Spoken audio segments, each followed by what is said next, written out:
Hello, Culture Matters podcast. I'm so excited to introduce you to our guest. Before I do that, here's a quote just for this episode.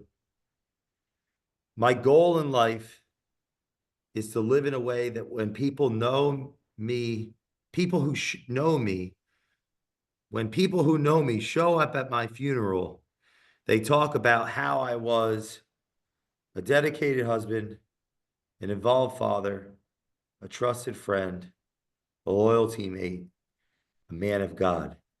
Jeremy Kochis, our friend of the Culture Matters podcast, maybe the sales director, director of sales business development for BSI Paving, an amazing company, great friend of the Culture Matters podcast, episode 533. Brian Austin, founder of that company with his bro. Today we have Jeremy, the quote, the actual living writer of that, at least for quote on the show, who's become a good friend and a thoughtful leader, a coach, and a deep, perfect guest for the Culture Matters podcast. Man, thanks for coming on. Finally, um, you know, having you on. It's been a long overdue. Yeah, I appreciate it, man. Thank you for having me. And um yeah, I'm excited. I'm excited to have a conversation with you, man. I look forward to we don't get to see each other or converse a ton, and I enjoy it. So I'm excited to have a conversation with you. This quote stuck out to me. I always have a quote, and I'm like looking, for Drucker or some famous person to hit me between the eyes. But I was preparing for the show today, and I was reading your LinkedIn, and I just love this so much, right? The goal in life is to live in a way that when people who know me show up at my funeral, they talk about how I was dedicated husband, involved father, trusted friend, loyal teammate, man of God. What inspired you to? It sounds like the beginning of a book. Yeah, I appreciate you sharing that. I mean, I can vividly remember sitting down to fill out that I think that's in like the about section of my LinkedIn profile, and I remember writing that, and I remember because I don't know, like I think that's what's important to me, like those things that I put there, and I think you know, uh, truthfully, like as it states, I mean, I really think that if that comes true, if when the day comes where I'm physically gone and people who truly knew who I was, if that's how they feel about me, then man, everything else, doesn't really matter. If those things are true, if when people talk about me, they talk about how I was a good husband, a good father. I was involved in the people's lives that were close to me. And if that's how people feel about me, man, I did what is important to me. What's your I feel like yours based on your answer, you're somebody I need to ask about culture. Let's do it. What are some things that you've seen over your career that really add to a culture that make it special? Well, I think obviously I was thinking about this in my preparation for our conversation. Obviously you're Jay Duran, the culture man, right? And um I I was thinking about that, and like culture to me is like whether it's at a company, at a business, whether it's a family dynamic culture, in any environment. I think culture is like it's the way things are when you're not being assessed, right? Mm, Like a business culture, for example, it's how the environment operates on just a normal day and over a collective period of time, right? It's not anyone. um, a lot of companies use core values to help kind of describe their company culture, right?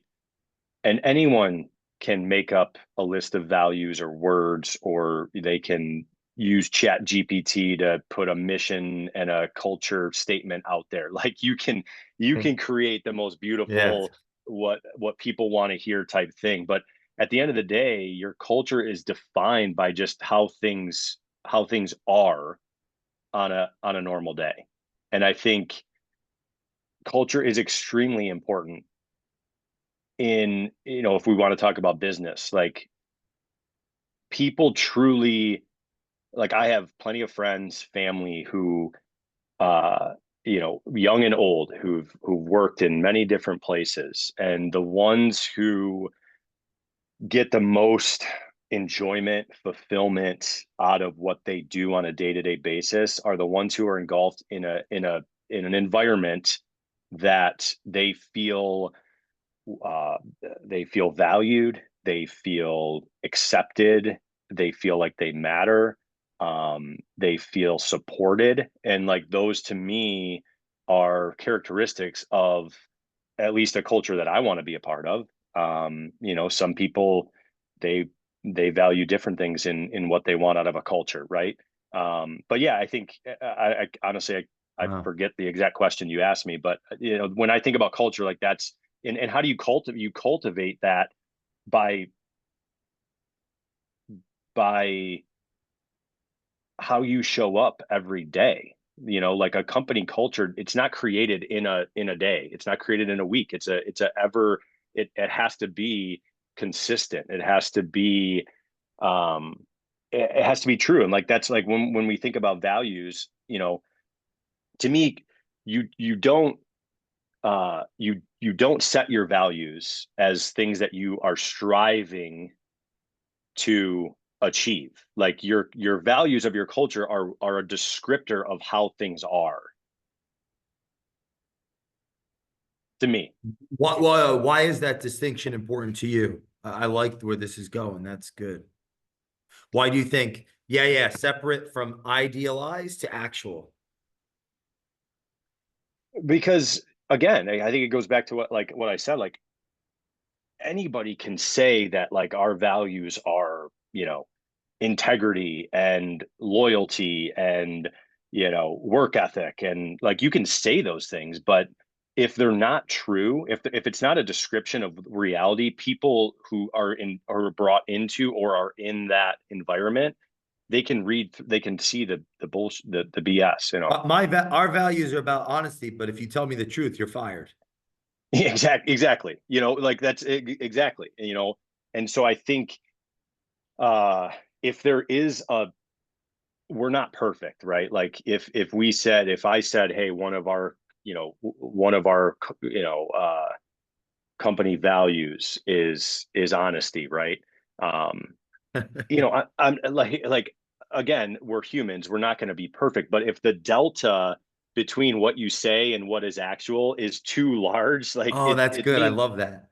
you know what I mean? Like, there's always going to be a small delta, right? Again, we're not perfect. Like, but when that Like, delta gets to, keep going, keep going. Yeah. no, no, yeah, yeah, I think you get where I'm going, right? If that delta gets too big, it's like, okay, it's like we're It a makes me fraud. It's like, visualize like we can see hell, like where we're looking to get at a little hole in the ground and we can see red down there. But if the yeah, delta gets too big, the hole is too big, we fall into it. sure. Like if I'm standing up with you, like and we're looking over or looking down, like in a telescope or whatever. Yeah, that's a little hole. We can only see what hell looks like. But if it's the delta gets too big, Then we're it's in it. then we're in it. Yes, it's a great. Yeah, It's like that's what this my mind goes to. yeah. I'm actually curious. What are some important core values you think of descriptive values? Descriptive values. What do you think are some descriptive core values that make a strong team? And I don't. By the way, I'm asking this because based on the fact, my belief of the fact that you transitioned to a new industry, built new friends, built new relationships, and created value. That's why I'm asking this because I think you've actually done Yeah. that. So, I mean, yeah, I'll just like it'll be easier to just speak directly like about my current situation, like working for BSI Paving, and like what attracted me, what has kept me, and what is motivating me to continue, right? Like, you know, I think I do think being being genuine being genuine is a part of to me a quality culture. I what attracted me to BSI, we both obviously know Ryan and Mark. When you know, I'll just kind of tell a brief little bit of the story. Like I met Ryan, I was doing my online coaching business, and he was pretty active on social media. I was active on social media. That was my main means of, connecting and marketing. And we connected just honestly as two, I feel like-minded kind of business owners at the time. And there was no agenda. We met for coffee. We started talking about life, about business, about family, faith, like all this stuff. And he was like, right from the get-go, he was the type of person I'm like, man, like I feel drawn to this person. Like I want to, and we started having coffee every week. We would just meet Wow. and just talk. There was no agenda. I wasn't trying to recruit him as a potential client. He wasn't trying to recruit me as an employee. Um, and so to me, there was, we had a relationship. He was, okay, so I'm gonna try to bring this all together. Like we were friends, and you and I both know, like you become friends with someone that you value, like that you want to be around, right? You don't develop a friendship with someone that you can't stand, you know? And I think a lot of times business relationships, whether it's employer to employee, like a lot of times those relationships are started because the employer is looking for an employee and the employee is looking for an employer. And so you go on Indeed or you go wherever and you find it, and then you apply for this job, and you accept the job based on maybe one or two interviews, maybe three, and you don't really know the person. You maybe you've heard about them, maybe you have their resume, and you kind of take a bit of a chance, and then hopefully it works out. And it's similar to, I related a lot to like dating. My wife, I've been married to my wife for 9.5 years. We became friends when we were in ninth grade. Okay. So I spent, I was in ninth grade, she was in eighth grade. We were close friends. Like we hung out in the same group. We were buddies almost, for almost 10 years before we started dating. So when we started dating, I Wow. already knew I enjoyed this person. Like I liked being with her. Like it wasn't like she's looking for a boyfriend, I'm looking for a girlfriend. We met each other and then we try to build this relationship because we're both seeking something. It was like, no, no, we already had a connection. Like we enjoyed each other's company. So when we started actually like dating and took that next step, it was like that was already worked out. And it's similar. Like I relate that to like my relationship with like Ryan and the team, and like how what brought me in there's like we were already on that level before it became a employee employer relationship. So I say all that to kind of say like it was, to me it was a natural fit. And the what how do you the the inside matched the wrapper, if you will. So like, Ryan could have easily, gave me this all this painted this beautiful picture of what BSI was and all this stuff. And then when I actually got engulfed in it, it could have been like, dude, like you're full of shit. But it wasn't. It was what it was said to be.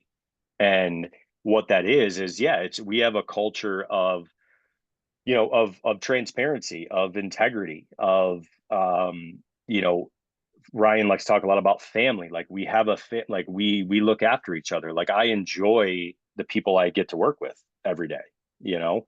Um, and I can be honest with you, like I've transitioned my career enough times at this point in my life to know that if I didn't feel like it was a good fit, I wouldn't stay. Like I'm not gonna just put up with it because it's a paycheck. You know what I mean? Wow. What advice do you have for someone that is struggling now? They're thinking, I'm not, that's not my situation. If you're the type that you wouldn't tolerate it, what advice do you have to the person that feels disempowered? I mean, I think the easy advice is like get out and find somewhere new. But depending on the person's situation, I mean, we know like um that can be really hard to do depending on, if you have a family that counts on you, if you're the sole income provider and you really do like rely on the financial means of your employment, and it's not, maybe you work in an industry where there's not a whole lot of options out there. It could be a challenge, but I would say like, um, kind of going back to like the quote that you started with, man, it's like, what is life all about? Like your work makes up a massive amount of the amount of time you spend awake. So do you really want to go another 5, 10, 20 years spending 70% of your awake minutes in an environment that you don't feel valued or supported or that you're contributing, and chances are the answer is, well, no, I don't want to waste that much time doing something that and being with people that I don't feel called to be with. So um my advice would be spend as much time as it takes to find a better situation. And if that means it's going to take you 3 more years to figure that out, then start now and get to work. If you can transition quicker, then do it. It's not, I know too many people who don't feel like they're in the environment they want to be in, work wise, and they settle for it. And it sucks. At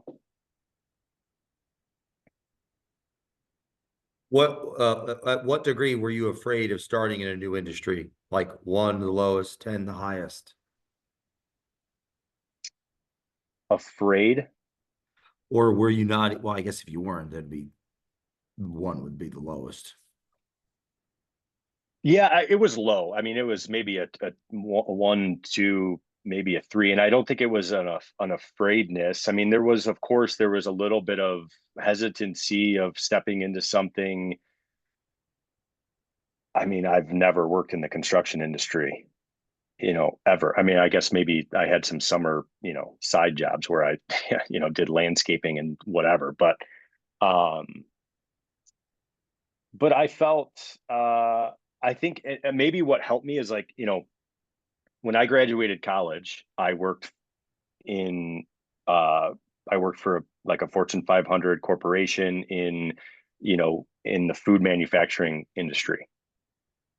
And then 2 years into that I quit and I opened a gym. And then 10 years after that, I transitioned from being a in-person gym operator to being an online coach. And um I think I just maybe subconsciously kind of taught myself that like I don't want to say like I can do anything I put my mind to type, I think that's just kind of an easy way to, but I felt confident enough in myself that I would be able to adapt. And again, the fact that Ryan was who he was and we had the relationship that we had, I trusted that no matter how hard it might be, I had support. um i have I have a very supportive wife who could have easily been like, dude, you're not doing this. We can't afford to do this, da da da da, whatever. So I think I just felt good enough in my own just ability, faith, my surrounding supportive group. Like I don't remember there being a significant amount of like fear What actions and activities have helped you succeed? in my position. Yeah, yeah. Um, I don't I don't know. It's a good question. I think I don't, well, I'll kind of go off of, I mean, like the feedback I get is, I think maybe just my consistency of showing up and like learning and being open to learning and being open to new ways of doing things. And um I'm in a sales position, so I deal with customers and I deal with our operations team. And I think that I I enjoy, like, I like to do a good job. So like with customers, like customer satisfaction is not a hard thing for me to do. Whereas I know there's salespeople, at least in my industry, that have a really hard time communicating with their customers and getting back to them and following up and doing things in a timely manner. And that is often not a challenge for me, because to me, that's just like the basic 101 of like being a good salesperson is like you follow up with your customers, you answer their questions. If they reach out to you, you get back to them. If something goes wrong on the job, you figure out how to make it right and you figure out how to Mm. communicate. Like, and those are the things that I do. And I don't want to say maybe it comes natural, but like to me, that's very important to do those things. And I think I've done a pretty good job of that. And so I think that's one thing that's helped me there internally, maybe with our team. It's being available. It's it's showing up, and it's performing, like people within an organization, like they want to work with other people who get stuff done. You know what I mean? Mm. Like you don't want to work with the person who you're always trying to bring up, like, come on, let's go. You want to work with a person who's like you can count on. They're maybe that's a good way to phrasing it. I feel like I'm someone who my teammates can count on. Wow. Yeah, what elements lead to someone improving that if they're struggling with being uh counted on? You mentioned availability, like tactically, are there things that Yeah. that you would that you would suggest? So you and I have had, and one of the things I'll tell you before it's too late. Like I one thing I value about you, and I think what drew me to you, like I'll never forget the first time we interacted. I don't know if you remember this. It was at a TCS event. First time I met you. You had long hair then. Well, that had hair, man. Shout out to Kevin for helping me cut it.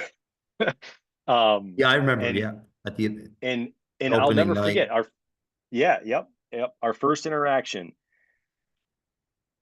in full transparency, man, like you were intense, and like you leaned in to listen to me. Your arms were crossed. You're like right in my face. And at first I was like, who the hell is this guy? Like what, like what is he doing right now? And then I got to know you more, and I was like, oh, that's his way of being, like, here and listen, and like you listened, like you had questions, you know and so that led to us having more and more conversations, and we've talked about, so I'm going to go circle this back to your question of like, what would I say to someone who maybe isn't as reliable or dependable and they want to become more dependable? Well, I think based on some of the conversations you and I have, there are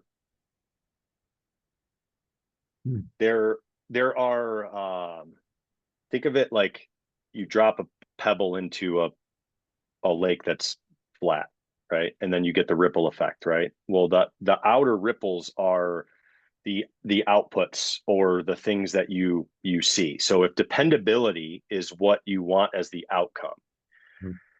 I could easily say, well, show up on time more, think ahead, focus on your time management, be proactive instead of reactive. Those are all like the outer ripples. But if you bring it back, to me, it kind of stems a little bit, it stems a lot from the individual's mindset, right? And like what's going on behind behind the curtain, if you will, of, well, what perspectives, what mindsets, what beliefs does the individual have that is currently causing them to be the type of person who is not dependable? Hmm. And how do we switch those beliefs, those mental constructs that then elicits down the ripple effect the outcome of being more dependable. And I don't know how to necessarily have the answer to that. I don't know what someone's internal belief structure would be that would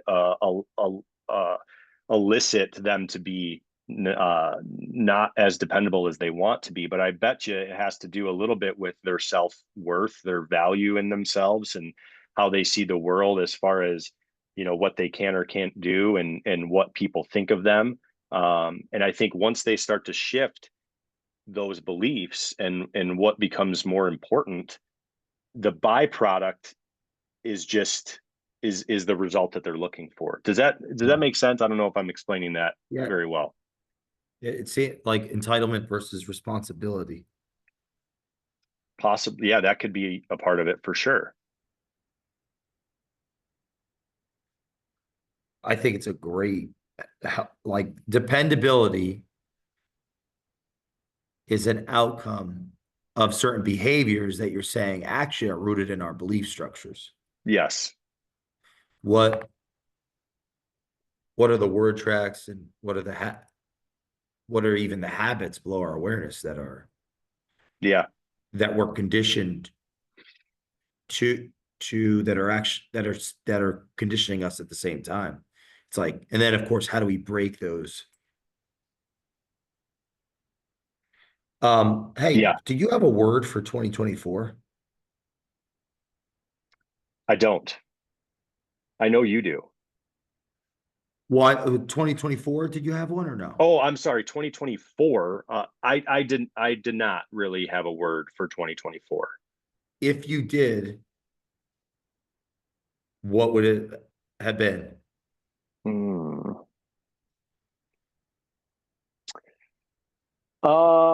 I would say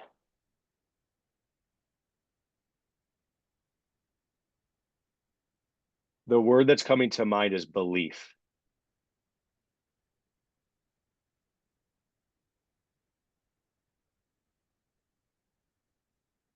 Belief. And I think what's what's being that I didn't think about this prior to you asking. I mean, what's kind of coming to mind is two things. Number one is belief in myself. Um, we had a team meeting a couple weeks ago to kind of review the year, and personally, my results for the year, I achieved, being in sales, one of the metrics that I look at closely is sales volume, right? And I achieved a sales volume that I honestly did not believe prior to the year that it was possible. And so I think that was a big, somewhat of an awakening moment of like, hey, dude, you should probably believe in yourself a little bit more than you do, you know? Wow. Yeah. Um, and then I think too, belief, thanks to Ryan and the network that he's helped me become more a part of, my belief in God is increased pretty significantly over this year. Um, so yeah, so I would, those are the things that come to mind just off the cuff of you asking me that. It's great feedback because you said about uh I wrote this earlier. This guy's intense. Who the hell is this guy? My word for 2025 is intensity. Yeah. I'm trying to be more intense, but I'm getting feedback from a couple years ago that I was already the on the review, the cultural review that I was. So it's I think it's really helpful for me and the audience to recognize that we can easily, well, not or discount ourselves or not or be disjointed from what the marketplace is telling us about ourselves, whether it's in the results or whether it's feedback from our counterparts. Yeah. Well, and I think, I mean, intense, like I know, I've heard that podcast you had where you talked about your word for 2025 being intensity. I mean, intensity could mean a lot of different things to a lot of different people, and what's intense to me is not necessarily what's intense to you. And with that said, like intensity in what? Like if your word for 2025 is intensity, like what does that mean to you? Like, where in your life do you view this need or desire to increase intensity? Yeah, like we can be going fast. We just want to go faster. Sure. There's degrees of intent, right? The car, how fast can this car go? What car am I even in? Hmm. What car am I even in? I don't even know if I'm in the right car if I'm not even going as fast as I can. But that's what comes to mind. It's like how intense? How Hmm. fast can I drive? Maybe I was going 80 miles an hour. Uh, maybe I can go 180. Well, oh, I can't. This car is not fast enough. I got to get a new car. So what does that mean? Well, we'll see. We'll see what happens. What about 2025? Do you have a word? I haven't thought of it. No. So I mean, I could spitball something, but I would rather, put some energy into thinking about that. I've never done that before. Like I've never really started my year with a word. So you've got my wheels turning a little bit of like maybe that's something I should investigate a little bit more of, doing that. What I what do you also, what do you oh, find value in doing that? And in having a word for the year, like what does that do for you? Like why is that something that you do? I think the best feedback I'll be able to give is after 2025 because I don't think I did it. Okay. So this is a new thing If you ask me what 2024's word was, I don't recall having one or sharing one. Maybe it would have been silence. because I've listened to a lot of people and now I'm done. you're Totally, yeah. Or I'm done. I'm done. I'm done listening. It's done. like Kierkegaard. The fire broke out backstage. The clown comes out before the theater to warn everyone there's a fire. There's a fire, and they applauded. And as the clown repeated himself, their applause went louder. And Kierkegaard imagines that this is how the world is going to end with laughter and applause. So, yeah, this has been Show's quite a over. joy to have you on the show, Jeremy. Man, I can't wait for part two. And we'll invite some friends. Maybe we'll get Ryan on here and some others as we continue to evolve this Culture Matters podcast. In closing, what's one way people that are listening can follow you and see how they could do business with BSI Paving yourself? I mean, I think the best way to get in touch with me is probably either probably just email Jeremy K at bsipaving.com. I mean, I'm on Facebook, I'm on like Instagram, LinkedIn would probably be the best way professionally to get in touch. I'm not super active on my personal social medias. Uh, but yeah, LinkedIn, Jeremy Kochis, BSI Paving. Yes, sir. Thanks for coming on. If you're listening to this episode, challenge you to re-listen because there's some, even just the value piece in the beginning. One of the most misunderstood in this world of oxymoronic behavior, that idealized versus descriptive breakdown in the beginning. I love that for Culture Matters podcast, right? What is our culture actually? What we talk about, what we aspire to, or what actually goes on. And so I challenge you to re-listen to this episode. Please leave us a review on the Culture Matters podcast, and we will see you next time. Thank you, my friend. Jay, thank you, man. Thanks for being you.